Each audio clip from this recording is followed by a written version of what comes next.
British కాలంలో ఖమ్మం చరిత్ర గురించి తెలుసుకుందాం.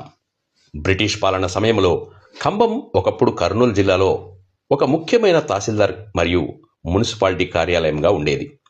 ఆ కాలంలో ఇక్కడ సైనిక దళం, రెజిమెంటల్ గ్యారిసన్ మరియు కలెక్టరేట్ కూడా ఉండేవి. బ్రిటిష్ కాలానికి సంబంధించిన కొన్ని ముఖ్యమైన చారిత్రక సంఘటనలు. ఖమ్మం కోట శాసనాలు.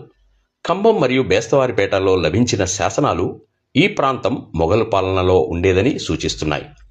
1706 మరియు 1729 నాటి శాసనాలలో మొఘల్ చక్రవర్తులైన ఔరంగజేబు మరియు మహమ్మద్ షా కాలంలో ఖమ్మం కిల్లాదారులు మరియు గవర్నర్ల గురించి ప్రస్తావన ఉంది. ఉయ్యాలవాడ నరసింహారెడ్డి తిరుగుబాటు. 1846 జూన్ 10న స్వాతంత్ర సమరయోధుడు ఉయ్యాలవాడ నరసింహారెడ్డి ఖమ్మంలోని ప్రభుత్వ ఖజానాపై దాడి చేసి బ్రిటిష్ వారికి వ్యతిరేకంగా తిరుగుబాటును ప్రారంభించారు. ఖమ్మం చెరువు. ఈ చారిత్రాత్మకమైనటువంటి పెద్ద చెరువు ఆసియాలోని పురాతన మానవ నిర్మిత సరస్సులలో ఒకటి.